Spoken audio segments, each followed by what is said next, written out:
How to turn on or turn off allow 2G service on the Samsung Galaxy S25 series. First, tap on the home button to return back to the home screen. Now from the home screen, swipe down at the top to open up quick settings. In here, tap on the settings icon. Next, we go down and tap on connections. After that, go down, then tap on mobile networks. Then tap on allow 2G service.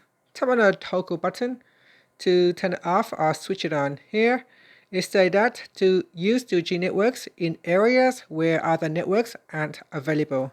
Emergency calls may still connect using 2G even when 2G networks aren't allowed.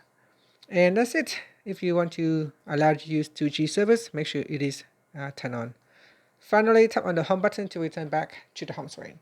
Thank you for watching this video. Please like and subscribe to my channel for more videos.